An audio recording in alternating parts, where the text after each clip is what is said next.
So, like everyone, I went to the cinema recently to watch the new Christopher Nolan movie, Oppenheimer. I thought it was alright, certainly better than the last Nolan movie we got, but this isn't about my thoughts on Oppenheimer, the movie. Instead, I wanted to take a quick look into some drama happening around the movie, its marketing, and how people seem to be dismissing valid points being made, either by failing to empathize with the people making the points, or genuinely just not understanding. So hopefully I can clear some of that stuff up. So Oppenheimer the movie focuses entirely on J. Robert Oppenheimer during the time in his life when he was involved with making the bomb that would eventually be used on Hiroshima and Nagasaki. We also see how he was treated by the US government after he did his job and outlived his usefulness. The movie deals more with the political implications of such a weapon and what it would mean once it was created and used than any other things, even more than his actual life, I think. And I think it gets about as nuanced as a movie made by an American studio could ever hope to get.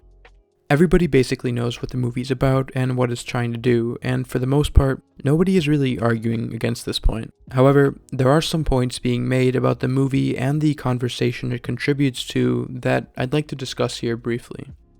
For those of you who don't know, the test site and the lab Los Alamos was built in New Mexico on a large piece of land that the movie tells us is occupied by a boys' school.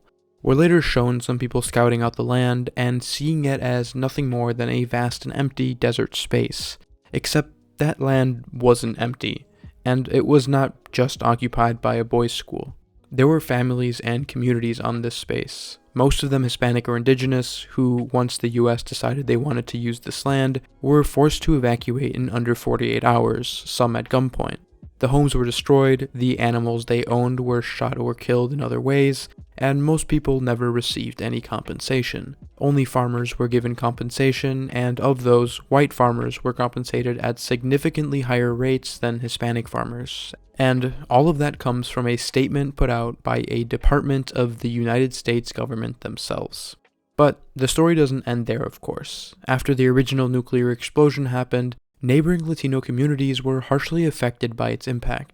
Now, whether the US government knew these communities were in a danger zone before and decided to do nothing, or only found out how massive the explosion was after, isn't actually relevant, because in both situations after the bomb was exploded and its effects reached into these communities, the US government learned about it and still decided to do nothing. Black rain affected cows, which then passed on their radioactive milk to the rest of the community.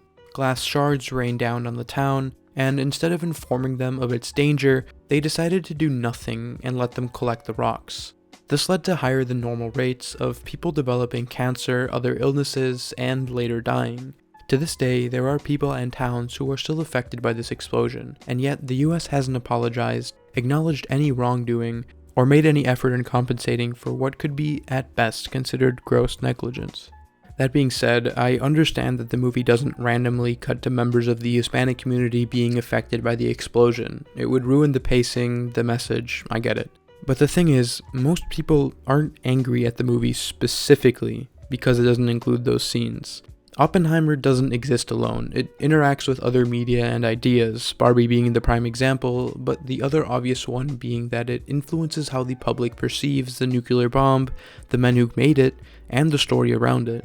A story that, yes, Oppenheimer played a huge role in, but so did lots of other communities that unwillingly had to sacrifice their homes and some of them their lives, only to be ignored by history. In US classrooms, they aren't talking about what the government did to its own people, they aren't talking about it in books about Oppenheimer or the bomb, and they obviously aren't talking about it in movies about him. This movie isn't the right time to talk about those things, but it seems like neither are most of the other movies, books, and history classes that shape the public's opinion about these events either. I'll admit there are a few people mad that the movie was made in the first place, which I don't personally agree with, but most of the anger directed at this movie is in the context of how it shapes the conversation, yet again to exclude a group of people affected.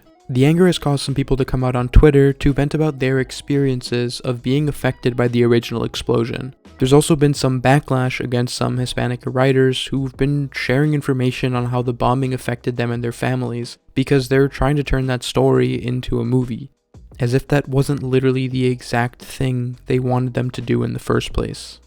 pretty much all I had to say after I read the most horrendous article basically saying none of it happened in the first place. I know it's a short video, but I promise I have a bigger one coming really soon. Hope you enjoyed it. Peace.